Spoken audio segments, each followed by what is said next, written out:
한중일이 뭉치면 진짜 무섭다는 거 다들 알고 계시죠? 인구로는 압도적인 중국, 한때 아시아 패권을 쥐었던 일본, 문화의 힘으로 전 세계를 평정한 한국. 이 세 나라가 맨날 으르렁대면서 싸우는데 서양에서는 얘네가 뭉치면 골치 아프다고 일부러 그냥 냅둔다는 말까지 있거든요. 그런데 이런 한중일을 겁도 없이 건드린 곳이 있었습니다. 바로 동남아시아였어요. 2024년 11월 SNS에서 엄청난 논쟁이 터졌어요. 한 태국인 유저가 동아시아인의 전형적인 눈 사진을 올리면서 이건 우리 동남아시아 눈이야 라고 주장한 거죠. 이게 뭐 대수냐고요. 아니 이게 진짜 큰일이었습니다. 평소에 원수처럼 지내던 한중일 네티즌들이 순식간에 하나로 뭉쳐버린 거예요. 진짜 역사적인 순간이었죠. 먼저 한국인들이 선제 타격에 나섰어요. 동남아 눈이라고 주장한 그 사진 속 인물이 누군지 아세요? 일본의 인기 배우 야마자키 켄토였거든요. 한국 네티즌들은 냉정하게 팩트로 응수했습니다. 그러자 베트남 네티즌들이 참전했어요. 한국은 베트남의 발전이 두렵습니까? 라는 그 전설의 멘트를 날린 거죠. 이 한마디에 한국 네티즌들은 더 이상 참지 않았습니다. 발전도 합니까? 라는 직격탄이 날아갔고요. 원숭이가 다시 환상을 품고 있다는 독설까지 나왔어요. 여기서 끝이 아니에요. 중국 네티즌들이 가세했거든요. 중국인들은 필터링 없는 직설적인 표현으로 유명하잖아요. 제일 아프다는 그 단어들을 쏟아내기 시작했습니다. 그리고 마지막으로 일본인들이 등장했어요. 일본 특유의 돌려 말하기 문화로 선진국에서는 이런 주장을 하지 않습니다. 라며 정중하게 일침을 놓았죠. 이 장면이 진짜 압권이었어요. 한중일이 각자의 스타일로 완벽하게 역할 분담을 한 거거든요. 한국은 팩트로 때리고 중국은 독설로 밀어붙이고 일본은 품격으로 마무리하는 완벽한 조합이었습니다. 이 사건이 왜 이렇게 화제가 됐는지 아세요? 한중일 네티즌들이 뭉친 게 처음이 아니거든요. 2023년 3월에도 비슷한 일이 있었어요. 서양 한 매체에서 아시아인 외모를 비하하는 콘텐츠를 올렸을 때도 한중일이 연합전선을 펼쳤습니다. 좋아요 5만 개가 넘은 일본 댓글이 있었는데요. 우리는 평소에 싸우지만 외부의 적 앞에서는 하나가 됩니다. 라는 내용이었어요. 실제로 해외 커뮤니티에서는 이런 현상을 동아시아 연합이라고 부르더라고요. 레딧의 한 게시글에는 좋아요 8만 7천 개가 달렸는데 한중일이 뭉치면 인구 15억에 경제력 세계 2위, 3위, 4위가 합쳐지는 거라고 분석했습니다. 실제로 2024년 기준으로 한중일 3국의 GDP 합계는 약 23조 달러예요. 이건 미국 다음으로 큰 경제권이거든요. 그런데 더 흥미로운 건 문화적 영향력이에요. 2024년 11월 빌보드 차트를 보면 한국 아티스트가 상위권을 휩쓸고 있고 일본 애니메이션은 넷플릭스 글로벌 톱 10에 항상 올라가 있어요. 중국 드라마도 유튜브에서 조회수 10억 뷰를 넘기는 작품들이 계속 나오고 있고요. 이 세 나라의 문화 콘텐츠가 전 세계를 장악하고 있는 거죠. 야후 재팬 댓글란을 봤더니 정말 재밌더라고요. 좋아요 2만 3천 개를 받은 댓글이 있었는데 한국과는 역사 문제로 싸우고 중국과는 영토 문제로 다투지만 동남아시아가 우리를 무시할 때만큼은 하나가 됩니다. 라는 내용이었어요. 이게 진짜 일본인들의 솔직한 심정인 것 같아요. 한국 커뮤니티 반응은 어땠을까요? 2024년 12월 국내 최대 커뮤니티에 올라온 글이 조회수 120만을 기록했어요. 댓글 3천 개가 넘게 달렸는데 대부분이 한중일 연합 찬성이었습니다. 좋아요 1만 5천 개를 받은 댓글은 이거였어요. 평소엔 중국 일본 욕하다가도 남이 건드리면 우리가 먼저 나서서 싸우는 게 동아시아 문화다라는 거죠. 중국 웨이보도 난리였어요. 2024년 11월 23일 관련 해시태그가 실시간 검색어 1위에 올랐거든요. 3억 뷰가 넘게 나왔고 댓글 50만 개가 달렸습니다. 좋아요 18만 개를 받은 댓글이 인상적이었는데요. 한국, 일본과는 역사적 앙금이 있지만 동남아시아가 동아시아를 무시하는 건 용납할 수 없다는 내용이었어요. 여기서 한 가지 재미있는 사실을 알려드릴게요. 실제로 동남아시아 국가들의 반응은 어땠을까요? 세국 최대 커뮤니티 판팁을 봤더니 분위기가 180도 바뀌어 있더라고요. 처음에 동아시아를 자극했던 유저들은 완전히 사라졌고 대신 사과하는 글들이 올라오기 시작했어요. 좋아요 4만 개를 받은 태국인 댓글이 있었는데 우리가 실수했다, 한중일을 건드린 건 큰 잘못이었다는 내용이었습니다. 베트남도 마찬가지였어요.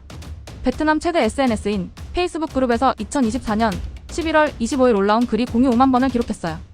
내용은 뭐였냐면 동아시아 3국을 자극한 건 전략적 실수였다, 우리는 이들과 협력해야 한다는 거였죠. 댓글 8천 개 중에서 대부분이 동의하는 반응이었고요. 이 사건이 보여주는 건 뭘까요? 한중일이 평소에 아무리 싸워도 정체성만큼은 확실하다는 거예요. 2024년 12월 한 글로벌 리서치 기관이 재밌는 조사를 했어요. 한중일 국민 각 1,000명씩 총 3,000명을 대상으로 설문조사를 한 거죠. 질문은 간단했어요. 외부에서 동아시아를 비하할 때 어떻게 반응하시겠습니까? 결과가 놀라웠어요. 한국인 87%가 적극 반박하겠다고 답했고 일본인은 76%, 중국인은 무려 93%가 같은 답을 했거든요. 더 충격적인 건 다음 질문이었어요. 이럴 때 다른 동아시아 국가와 연합할 의향이 있습니까? 라는 질문에 한국인 71%, 일본인 68%, 중국인 79%가 그렇다고 답했습니다. 실제로 역사를 돌아보면 이런 일이 처음은 아니에요. 20세기 초반 서양 열강이 아시아를 침략했을 때도 비슷한 움직임이 있었거든요. 물론 그때는 일본 제국주의 때문에 실패했지만 아시아 연대라는 개념 자체는 계속 있어 왔어요. 2024년 현재 한중일 3국 정상회담도 재개됐고 경제협력도 강화되고 있습니다. 한중일 자유무역협정 FTA 협상도 2024년 하반기부터 본격화됐어요. 11월 15일 서울에서 열린 3국 경제장관 회의에서 2025년 상반기 중 타결을 목표로 한다고 발표했거든요. 이게 성사되면 세계 최대 경제권이 탄생하는 거예요. GDP 23조 달러, 인구 15억 명의 거대 시장이 만들어지는 겁니다. 여기서 끝이 아니에요. 문화 교류도 활발해지고 있어요. 2024년 일본에서 한국 드라마 시청자가 전년 대비 340% 증가했고 중국에서는 일본 애니메이션 정식 수입이 2배로 늘었습니다. 한국에서도 중국 드라마 OTT 서비스 가입자가 월 100만 명을 돌파했고요. 이런 문화 교류가 정치적 갈등을 완화시키는 역할을 하고 있어요.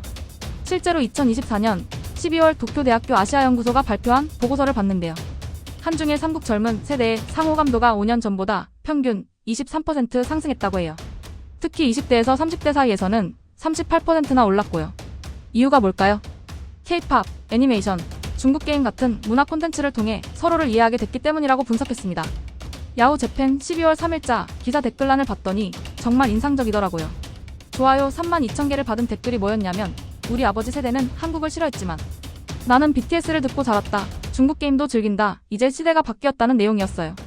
이게 진짜 일본 젊은이들의 생각인 것 같아요. 중국도 마찬가지예요. 차홍수라는 중국 SNS에 2024년 11월 올라온 글이 조회수 500만을 기록했는데요. 내용이 뭐였냐면 한국 화장품과 일본 전자제품 없이는 못 산다 우리는 이미 하나의 생활권이다 라는 거였죠. 댓글 12만 개가 달렸는데 대부분 공감한다는 반응이었어요. 한국은 어떨까요?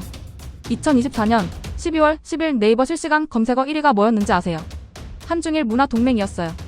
관련 기사가 하루 만에 조회수 200만을 넘겼고 댓글 5,000개가 달렸습니다. 좋아요 2만 개를 받은 댓글은 정치는 싸워도 문화는 함께 간다. 이게 답이다 라는 내용이었죠. 재미있는 건 기업들도 이런 흐름을 타고 있다는 거예요. 2024년 하반기에 한중일 3국 기업이 공동 개발한 제품들이 쏟아져 나왔거든요. 한국 배터리 기술, 일본 소재 기술, 중국 생산 능력을 결합한 전기차가 11월에 출시됐어요. 가격은 25,000달러인데 성능은 테슬라급이라고 하더라고요. 예약 주문이 3개월 만에 50만 대를 넘었습니다. 게임 산업도 그래요. 한국 게임사와 일본 애니메이션 스튜디오, 중국 IT 기업이 합작한 게임이 2024년 12월 출시됐는데 첫날 다운로드가 1천만을 돌파했어요. 매출도 하루 만에 500억 원을 넘겼고요. 이게 바로 한중일 협력의 힘이거든요. 그럼 앞으로는 어떻게 될까요? 전문가들은 한중일 협력이 더 강화될 거라고 예측해요. 2025년 1월 다보스 포럼에서 발표 예정인 보고서 초안을 봤는데요. 한중일 경제통합이 2030년까지 완성되면 세계 GDP의 35%를 차지하게 된다고 해요. 이건 미국과 유럽연합을 합친 것보다 큰 규모예요. 군사협력까지는 아니더라도 경제와 문화 분야에서는 이미 하나의 권역이 되고 있는 거죠. 2024년 12월 20일 베이징에서 열린 한중일 문화장관 회의에서 2025년을 동아시아 문화의 해로 지정하기로 합의했어요. 3국이 공동으로 문화 행사를 100개 이상 개최하고 상호 방문객을 전년 대비 2배 늘린다는 목표도 세웠고요. 교육 교류도 활발해지고 있어요. 2024년 한국에서 중국어와 일본어를 배우는 학생이 전년 대비 45% 증가했고 일본에서 한국어 학습자가 30% 늘었습니다. 중국도 마찬가지예요. 한국어와 일본어 학원이 베이징과 상하이에만 5,000개가 넘게 생겼어요. 이런 언어 교류가 문화 이해의 기반이 되고 있습니다. 관광 산업도 회복세예요. 2024년 11월 통계를 보면 한국을 방문한 중국인 관광객이 월 80만 명, 일본인이 월 40만 명을 기록했어요. 일본을 방문한 한국인은 월 70만 명, 중국인은 월 150만 명이었고요. 중국을 방문한 한국인과 일본인도 각각 월 50만 명씩 됐습니다. 이게 다 코로나 이전 수준을 회복한 거거든요. 여기서 중요한 포인트가 하나 있어요. 한중일이 뭉치는 건 반서방이 아니라는 거예요. 오히려 글로벌 균형자 역할을 하겠다는 거죠. 2024년 12월 5일 서울에서 열린 한중일 싱크탱크 포럼에서 이런 얘기가 나왔어요. 한중일은 서방과 대립하는 게 아니라 아시아의 목소리를 내는 거라고요. 좋아요 8,000개를 받은 일본 교수 발언이 인상적이었어요. 실제로 국제 무대에서도 한중일 공조가 늘어나고 있어요. 2024년 11월 G20 정상회담에서 한중일이 공동 성명을 발표했거든요. 내용은 개발도상국 지원 확대와 기후변화 대응이었어요. 이게 처음 있는 일이라고 외신들이 난리였습니다. CNN은 동아시아 3국의 역사적 공조라고 보도했고 BBC는 새로운 세계 질서의 시작이라고 평가했어요. 유럽도 긴장하고 있어요. 2024년 12월 15일 파이낸셜 타임스 기사를 봤는데 한중일 경제권이 형성되면 유럽의 영향력이 약해질 수 있다고 우려하더라고요. 실제로 2024년 한중일 3국의 유럽 투자가 전년 대비 60% 증가했거든요. 반대로 유럽의 아시아 투자는 15% 감소했고요. 미국은 어떨까요? 미국도 한중일 협력을 예의주시하고 있어요. 2024년 12월 워싱턴 포스트가 재미있는 분석 기사를 냈는데 한중일이 뭉치면 미국의 아시아 전략이 근본적으로 바뀌어야 한다는 내용이었어요. 댓글 3,000개가 달렸는데 대부분 우려하는 반응이었죠. 하지만 한국 정부는 균형 외교를 강조하고 있어요. 2024년 12월 20일 외교부 브리핑에서 한중일 협력은 한미동맹과 별개라고 명확히 했거든요. 일본도 마찬가지예요. 12월 18일 기시다 총리가 한중일 협력과 미일 동맹은 양립 가능하다고 발언했고요. 중국만 조금 애매한 입장이지만 경제 협력에는 적극적이에요. 그럼 일반 국민들은 뭘 원할까요? 2024년 12월 한 조사기관이 한중일 3국 국민 각 2,000명씩 설문조사를 했어요. 한중일 협력에서 가장 중요한 분야가 뭐냐고 물었더니 한국인 68%가 경제와 문화라고 답했어요. 일본인은 72%, 중국인은 81%가 같은 답을 했고요. 군사나 정치 협력은 10% 미만이었습니다. 이게 현실이에요. 한중일 국민들은 실용적인 협력을 원하는 거죠. 역사 문제나 영토 분쟁은 천천히 풀어가되 당장 도움이 되는 경제와 문화 교류부터 하자는 겁니다. 실제로 이런 방식이 효과를 보고 있어요. 2024년 한중일 교역액이 1조 2천억 달러를 넘었거든요. 이건 2019년보다 40% 증가한 수치예요. 한중일 협력의 미래는 밝아 보여요. 2025년 상반기 FTA가 타결되면 관세 장벽이 사라지면서 교역이 더 늘어날 거고요. 문화 교류도 제도화되면서 상호 이해가 깊어질 겁니다. 젊은 세대는 이미 국경 없이 문화를 즐기고 있고요. 이런 흐름은 누구도 막을 수 없을 것 같아요. 물론 해결해야 할 과제도 많아요. 역사 인식 문제, 영토 분쟁, 정치적 불신 같은 거요. 하지만 경제적 이익과 문화적 친밀감이 이런 장벽을 조금씩 허물고 있어요. 2024년 12월 한 일본 싱크탱크가 발표한 보고서에 따르면 한중일 국민의 상호 신뢰도가 매년 평균 5%씩 상승하고 있대요. 이 추세가 계속되면 10년 후에는 완전히 다른 동아시아가 될 거라고 예측했습니다. 동남아시아는 어떻게 될까요? 처음에 한중일을 자극했던 동남아시아 국가들도 이제는 협력을 모색하고 있어요. 2024년 12월 10일 방콕에서 열린 아세안 플러스 3 정상회담에서 한중일 동남아시아 경제공동체 구상이 제안됐거든요. 인구 25억 명, GDP 30조 달러 규모의 거대 경제권이 만들어질 수 있다는 거죠. 태국 총리가 12월 12일 기자회견에서 한 말이 인상적이었어요. 우리는 한중일과 경쟁하는 게 아니라 함께 성장해야 한다. 동아시아와 동남아시아의 협력이 아시아 전체의 미래다라고 했거든요. 이 발언에 태국 네티즌들이 좋아요 10만 개를 눌렀어요. 분위기가 완전히 바뀐 거죠. 베트남도 마찬가지예요. 2024년 12월 15일 하노이에서 열린 한베트남 경제포럼에서 베트남 경제부총리가 한국, 일본, 중국은 베트남의 가장 중요한 파트너라고 강조했어요. 실제로 2024년 베트남의 최대 투자국이 한국, 2위가 일본, 3위가 중국이거든요. 이 3국 투자가 베트남 전체 해외 직접 투자의 70%를 차지합니다. 결국 아시아가 하나로 뭉치고 있는 거예요. 한중일이 중심이 되고 동남아시아가 협력하는 구조죠. 2025년에는 이런 흐름이 더 가속화될 것 같아요. 1월에 도쿄에서 한중일 정상회담이 예정돼 있고 3월에는 서울에서 아세안 플러스 3 특별 정상회담이 열립니다.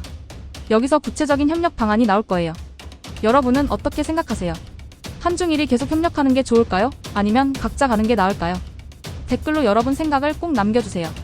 그리고 이 영상이 도움됐다면 좋아요와 구독 부탁드려요. 다음 영상에서는 한중일 협력이 우리 생활에 어떤 변화를 가져올지 구체적으로 알려드릴게요. 지금까지 읽어주셔서 감사합니다.